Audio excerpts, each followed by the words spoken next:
Listen, watching this tape, when you see a player cover grass like this, it's gonna be hard to keep him off the field.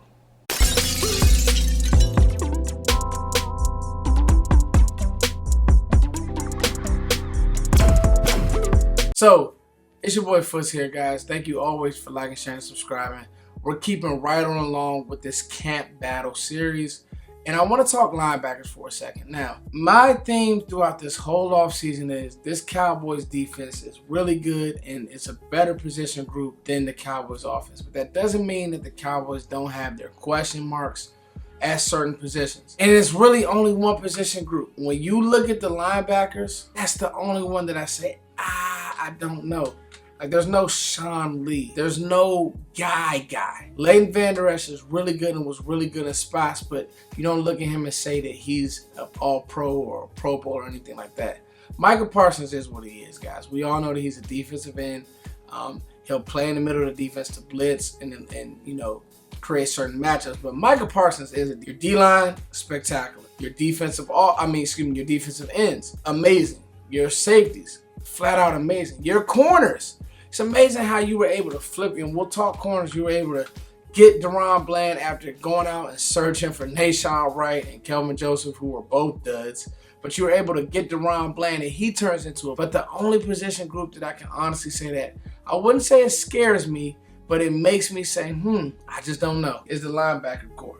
All right, so when you look at our linebackers, guys, Leighton Vander Esch, who is an injury. We got to be honest. He's not injury prone, but he has had some injuries. Played really good in the San Francisco game. I want to say that real quick. He played excellent in the San Francisco game. Damone Clark, he came back from a major injury. Jabril Cox just hasn't developed into what we thought he would. DeMarvion Overshawn, who I led the video with, it's going to be very hard to keep him off the field just based on some skill set things. Malik Jefferson, Devin Harper, and Isaiah Land, who is more of a pass rusher. Undrafted free agent, but a really good player. Probably more of a practice squad guy unless he just comes in and absolutely goes bananas. When you think about this core, there were times last year that I said, how much is Dan going to use safety-wise? How many resources is he going to use safety-wise to keep us out of Dodge without having to use his linebackers? When LBE went down, it was a lot more Donovan Wilson in the box. It was a lot more Jaywan Kearse in the box because they don't give up much as run-fit players and they tackle really, really well. But that's not always going to work, especially I believe that DeMarvion Overshawn with his length and his skill set really reminds me a lot of Jaywan Kearse. And he has that safety background, so we'll get back to that. The one who I won't say that I'm questioning, but I just want to see it. I want to see him continue to improve, but I also want to know, like, how good is he really, or is this more of a Jalen Smith vibe? Like, it's not, because I do think that Damone Clark played really, really good football. But is he a stud? Is he just like an okay player? Like, and I know you're never gonna have studs hell, last year we saw a former stud, Anthony Barr, come in and he just wasn't the same player. He was good, but he wasn't the same in like who we thought that he was. Historically, he just wasn't the same player. When you look at Damone Clark, you're asking yourself, how good is he? Is he good because he came back early? Because there was a lot of film that I saw where he was a tick late, wasn't quite as physical as I wanted him to be. Physical, but wasn't quite as physical as I wanted him to be. And I think that, like, when Leighton Vander Esch went out, your run defense was just...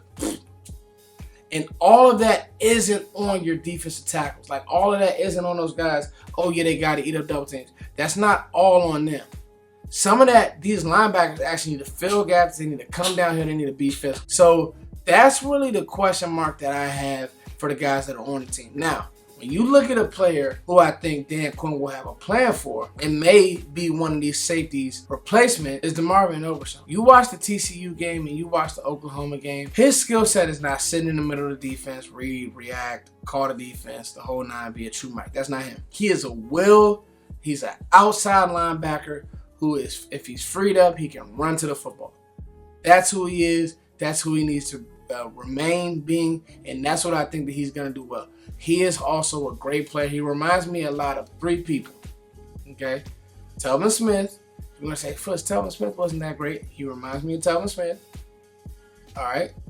He reminds me of Deion Jones, who Deion Jones was probably more of a Mike, but he also had that ability to run. and he reminds me of Terrell Edmond because of the build. He's like a mix between Terrell Edmond and Telvin Smith. Tall, long, but just really physical when he gets to the ball.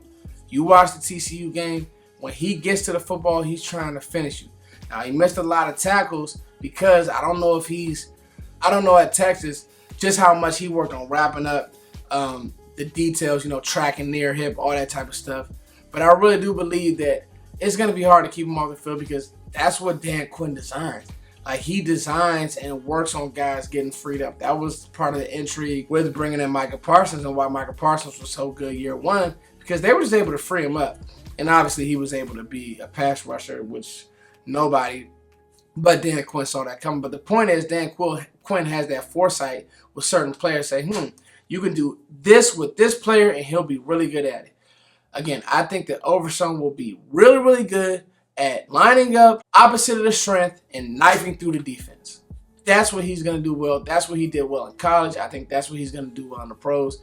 And he'll be obviously on a better defense, and he'll get better coaching. He'll get NFL level coaching. Guys, that's all I got. Like, I really do have questions when it comes to this Cowboys linebacking unit. I don't have questions about the defense, but I just want to say, there's not really that much NFL experience on this linebacker core. They may have to sign a veteran at some point.